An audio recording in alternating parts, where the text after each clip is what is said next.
පින්නතුනි ධර්මයේ සඳහන් වෙනවා පින්නතුනි කෝලාහල පහක්. ඒකට කියන්නේ පංචමහා කෝලාහලය කියලා. අපි දේශනාවල කියලා තියෙනවා පළවෙනි එක තමයි කල්ප කෝලාහලය. කල්ප කෝලාහලය කියලා කියන්නේ කල්පේ විනාශ වෙන්නට කාලයක් තියෙද්දී දිව්‍ය ලෝක දේවරු මිනිස්සුන්ට කියන මිනිසුනේ තවත් කාලයක් ගිය තැන කල්පය විනාශ වෙනවා. ඒසයි ඉක්මනට පිඟරන්න කුසල කර අම්මා තාත්තට සලකන්න. එදාට මිනිස්සු කියනවා අහෝ දුක්ඛං අනේ දුකයි කල්පය විනාශ වෙනවා නේද කියලා මිනිස්සු මහත් කෝලාහලයක් කරනවා. ඒකට කියනවා කල්ප කෝලාහලය කියලා. දෙක චක්කවර්ති කෝලාහලය. චක්කවර්ති කෝලාහලය කියලා කියන්නේ සක්විති රජෙක් උපදින්නට අවුරුදු 1000ක් තිබියදී එක්තරා දේවතාවෙක් රතු සුදු පාට වස්ත්‍රයක් ඇඳගෙන මිනිස්සුන්ට කියන මිනිසුනේ තවත් කාලයක් ගෙතන සක්විති රජෙක් ලෝකේ පහළ වෙනවා. සක්විති රජුගේ උපන් කල බොරු කියන්ට එපා, කේලම් කියන්ට එපා, හිස් වචන කියන්ට එපා, පන්සිල් පද පහවත් කඩන්ට එපා. මේ විදියට කෝලාහලයක් කරනම් ආන්න එකට කියනවා පින්නතුනි චක්කවර්ති කෝලාහලය කියලා. තුන්වෙනි එක පින්නතුනි බුද්ධ කෝලාහලය. බුද්ධ කෝලාහලය කියන්නේ බුදු කෙනෙක් උපදින්නට අවුරුදු 100ක් තියෙද්දී එක්තරා දේවතාවෙක් රන්වන් පාට වස්ත්‍රයක් ඇඳගෙන මිනිස්සුන්ට කියන මිනිස්සුනේ තවත් කාලයක් ගෙතන බුදු කෙනෙක් ලෝකේ නිවන් පෙර දොරටු වැරෙනවා. ඒ නිසා නිවන් පෙර දොරටු වරලා නිවන් දකින්න ඕන නම් මිනිස්සුනේ ආනන්තරීය කර්ම කරන්නට එපා. මේන්න මේකට කියන්නේ බුද්ධ කෝලාහලය. ඊළඟට හතරවෙනි එක මංගල කෝලාහලය. මංගල කෝලාහලය කියන්නේ බුදු කෙනෙක් මංගල සූත්‍රයේ දේශනා කරන්න අවුරුදු 12ක් තිබියදී එක්තරා දේවතාවෙක් මිනිස්සුන්ට කියන මිනිසුනේ තථාගත බුදුරජාණන් වහන්සේ නමක් ලෝකෙ පහළ වෙලා තව අවුරුදු 12කින් මංගල සූත්‍රය දේශනා කරනවා. එහි තිබෙන දියුණු වෙන කරුණු ඒ දියුණු වෙන කරුණු වසා නොබලා සසරින් එතර වෙන්න. මේකට කියන්නේ මංගල කෝලාහලය. මංගල සූත්‍රයේ දෙසූ දවසට පහුවදාම තමයි බුදුරජාණන් වහන්සේ දේශනා කළේ මොන සූත්‍රයේද? පරභව සූත්‍රය.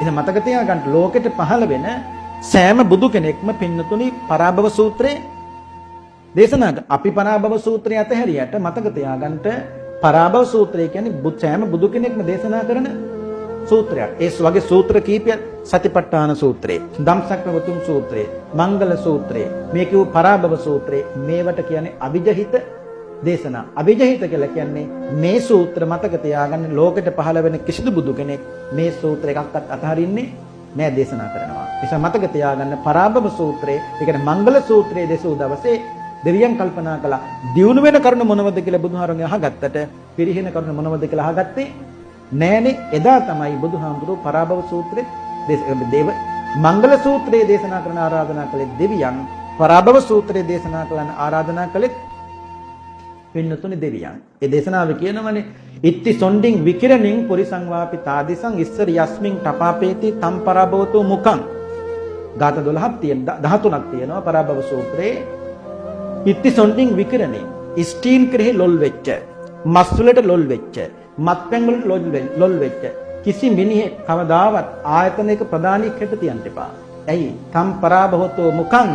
ඒ ආයතනය පිරිහෙන එක පිරිහෙනවමයි. බුදුහාරු දේශනා කළේ ඉත්ති සොණ්ඩින් විකිරණේ. ඒ කියන්නේ සල්ලි වේදම් කරන්නේ ස්ටීල් වෙනුවෙන්. ඒ මිනිස්සු සල්ලි වේදම් කරන්නේ මත්පැන් වෙනුවෙන්. ඒ මිනිස්සු සල්ලි වේදම් කරන්නේ මස් වෙනුවෙන්. මස් වලටයි මත්පැන් වලටයි ස්ටීල්ට ලොල් වෙච්ච කිසි මිනිහෙක් මතක තියාගන්න ආයතනයක ප්‍රධානීක් හැට තියන්න එපා කිව්වා. ඒ දේශනාවේ පරාභව සූත්‍රයේ පුදුම ලක්ෂණ දේශනාවක්. ඊළඟට අන්තිම කෝලාහලය තමයි මෝනීය කෝලාහලය. මෝනීය කෝලාහලය කියලා කියන්නේ බුදුරජාණන් වහන්සේ නමක් ලෝකේ පහළ වෙලා මෝනීය ප්‍රතිපදාවක් දේශනා කරනවා. මෝනීය ප්‍රතිපදාව කියන්නේ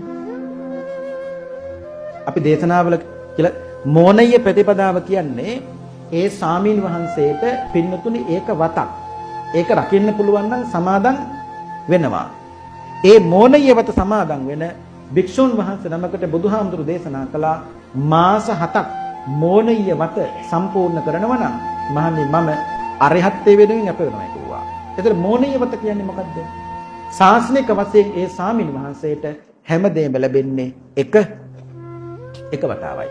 මහාන වෙච්ච දවසේ පාත්‍රයක් හම්බ වෙනවා. ඒ පාත්‍රය තමයි පිරිනිවන් පාන කොටත් ජීවිතෙන් සමුගන්න කොටත් අතේ තියෙන්න ඕනේ. ඒ පාත්‍රේ පාත්‍ර දෙක තුන පාවිච්චි කරන්න බෑ. ඒ ස්වාමීන් වහන්සේ බුදුහාඳුරන්ගෙන් බණ ඇහුවොත් බණ අහන පළවෙනි දවසත් අවසාන දවසත් එදා ආයේ කවදාවත් ඒ භික්ෂුන් වහන්සේට බුදුහාඳුරන්ගෙන් බණ අහන්න හම්බෙන්නේ. ඒක තහනමක් නෙවෙයි. ඒක සමාදන් වෙන්න ඕනේ. සමාදන් වෙලා දකින්න පුළුවන් නම් සමාදන් වෙන්න ඕනේ. ඒක වැටුණානේ. ඊට පස්සේ ගහක් යට භාවනා කළොත් ඒ ස්වාමීන් වහන්සේට ඒ ගහ යට භාවනා කරන්න පුළුවන්. ඒක දවස් දෙකක් එක් ගහට භාවනා කරන්න බෑ. ගමකට පිණ්ඩපාත වැඩියොත් ඒ ගමේ ඉන්න පුළුවන්. ඒක දවසයි දවස් දෙකක් පින්නතුන එක් ගමේ පිණ්ඩපාතේ වඩින්න බෑ. මිනිස්සු එලවන්නේ නැහැ, දොස් කියන්නේ නැහැ. නමුත් පින්නතුන එක වතක් නේ. එකක් තමයි මේකේ තේරුම මොකද්ද? පින්නතුනි ඇලීමක්, ගැටීමක් නැතික. දැන් අපි හිතමුකෝ ගමකට පිණ්ඩපාතේ වැඩිය කියලා. මිනිස්සු ඒ ස්වාමීන් වහන්සේත් එක්ක වැඩි අයහෝදයකම් පාන්න යන්නේ නෑ. ඇයි? දන්නවා මේ ස්වාමීන් වහන්සේ මොන හිතවත්කම් තිබුණත් වැඩක් නෑ අපිත් එක්ක හෙට මේ ගමේ නෑනේ. මේ භික්ෂුවත් මිනිස්සුත් එක්ක වැඩේ හොදංකම් පාන්න යන්නේ. ඇයි දන්නවා මොනතරම් මිනිස්සුත් එක්ක හිතවත් වුණත් වැඩක් නෑ. මොකද මං හෙට මේ ගමේ නෑනේ. ඒතකොට මිනිස්සු භික්ෂුව කරේ ඇලෙන්නෙත් නෑ. භික්ෂුව මිනිස්සු කරේ ඇලෙන්නෙත් නෑ. පින්නතුන එතකොට ගමන යන්න ලේසි. ආන්න එකට කියන්නේ මෝනීය කෝලහලය කියලා. මේකට කියන්නේ පංචමහා කෝලහලය.